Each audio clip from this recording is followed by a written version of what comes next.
নমস্কার বন্ধুরা, সকলে নিশ্চয়ই ভালো আছেন, সুস্থ আছেন। বাজারে এখন কিন্তু বেশ কচি এঁচোড় উঠে গেছে। সেই এঁচোড় দিয়ে তৈরি করব আজকে নিরামিষ ডালনা, যেটা ডালের বড়া দিয়ে। একদম সাধারণ একটা রান্না, তবু আমি আমার মতো করেছি।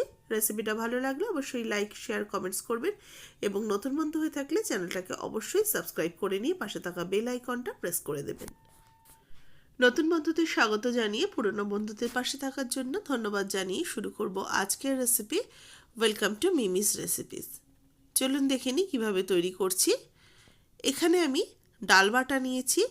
মটর ডাল আর মসুর ডাল একসাথে ভিজিয়ে রেখে আমি বেটে নিয়েছি। এর মধ্যে একটু লবণ, একটু হলুদ গুঁড়ো অ্যাড করলাম, আর দেব সামান্য একটু কালো জিরে। এবার এই উপকরণগুলো দিয়ে ডালটাকে প্রথমে একটু মেখে নেব।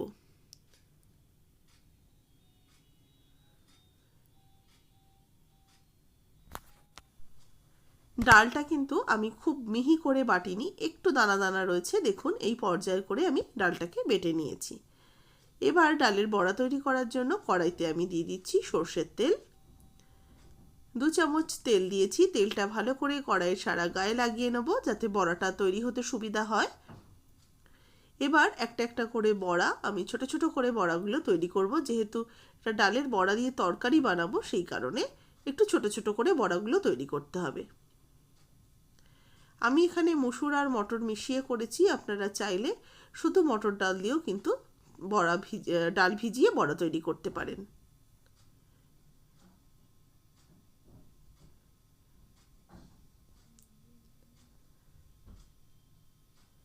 এক পিঠ হয়ে গেলে আস্তে আস্তে একটুখানি উল্টে দেব। ভালো করে যেন এক পিঠ হয়ে যায় সেটা খেয়াল রেখেই কিন্তু ডালের বড়াগুলো উল্টাতে হবে।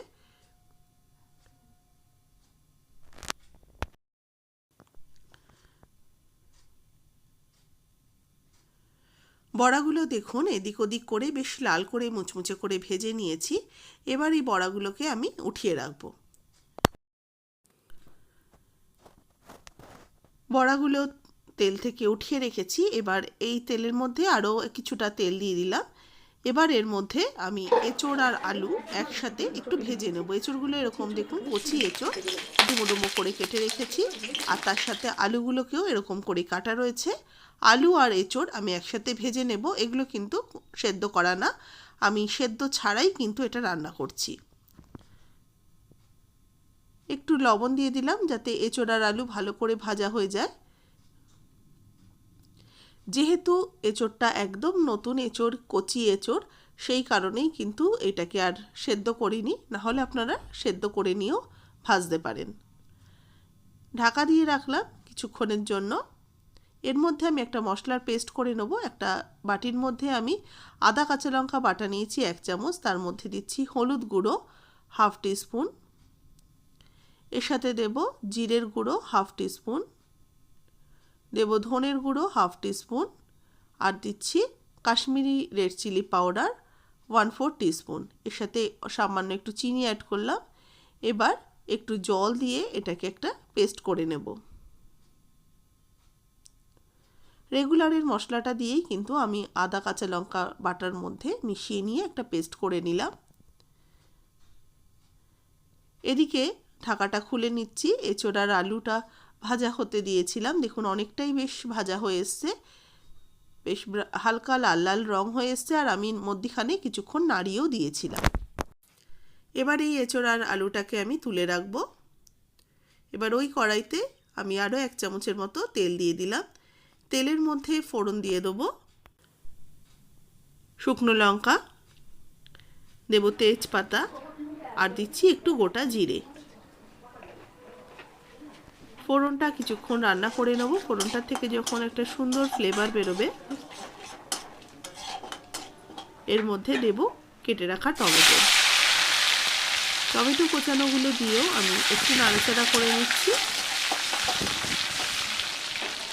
এবার আমি মশলার পেস্টটা যেটা তৈরি করে রেখেছি সেটা অ্যাড করে দিলাম। ভালো করে মশলার পেস্টটাকে এবার আমি একটু কষিয়ে নেব। লো ফ্লেমে আস্তে আস্তে মশলাটাকে কষালে পরে শুনতে শুরু করবে, আর তেলটা ছেড়ে এলে মশলাটা থেকে খুব সুন্দর একটা রং বেরোবে। এবার এর মধ্যে কিছুটা মটরশুঁটি অ্যাড করব। মটরশুঁটিটা দিয়েও মশলাটাকে আবারও কিছুক্ষণ আমি কষিয়ে নিচ্ছি। দেখুন মশলাটা কষানো হয়ে গেছে, বেশ তেল ছেড়ে এসছে। এবার এর মধ্যে আমি ভেজে রাখা আলু আর এঁচোড়টা দিয়ে দেবো।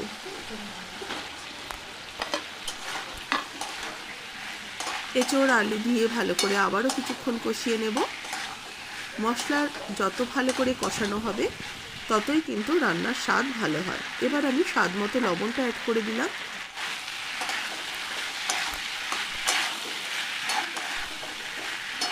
ভালো করে আবারও কিছুক্ষণ কষিয়ে নিচ্ছি। এবার সামান্য একটু জল অ্যাড করছি মশলার বাটিটার মধ্যে একটু জল দিয়ে।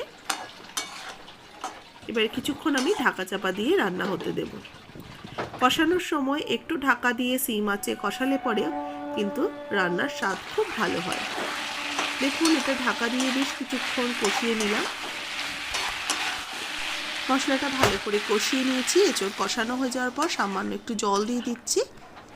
1 কাপের মতো জল দিলাম। জল দিয়ে এবার এটাকে এঁচোড় আর আলুটাকে একটু ফুটতে দেব। ঢাকা চাপা দিয়ে আমি মিডিয়াম টু লো ফ্লেমে রেখে এটাকে একটু ফুটিয়ে নেব। ঝোলটা ফুটে উঠেছে। দেখুন এঁচোড় আর আলু কিন্তু বেশ সেদ্ধ হয়ে গেছে। এবার এর মধ্যে অ্যাড করে দেবো একটা চেরা কাঁচা লঙ্কা আর দিয়ে দেবো ডালের বড়াগুলো। ডালের বড়াগুলো অ্যাড করে কিন্তু খুব বেশি ফোটানো যাবে না, তাহলে ডালের বড়াগুলো ভেঙে যাবে। সেই জন্য একদম শেষের দিকেই ডালের বড়াটা অবশ্যই দিতে হবে। ডালের বড়া দিয়ে ডালের বড়াগুলোকেও একটু ভালো করে মিক্সড করে নিচ্ছি। এবার নামানোর আগে দেব শাহি গরম মশলা 1/4 টিস্পুনের মতো আর দেব সামান্য একটু ঘি। ঘি গরম মশলা দিলে কিন্তু নিরামিষ রান্নার স্বাদ অনেক গুণ বেড়ে যায়। ভালো করে একটু মিক্সড করে নিয়ে এটাকে নামিয়ে সার্ভ করে নেব। তৈরি হয়ে গেল আমার নতুন কচি এঁচোড়ের নিরামিষ ডালনা, যেটা ডালের বড়া দিয়ে তৈরি করা। রেসিপিটা ভালো লাগলে লাইক শেয়ার করবেন, কমেন্টস করে জানাবেন কেমন লাগলো। আর নতুন বন্ধু হয়ে থাকলে অবশ্যই চ্যানেলটাকে সাবস্ক্রাইব করে নিয়ে পাশে থাকা বেল আইকনটা প্রেস করে দেবেন।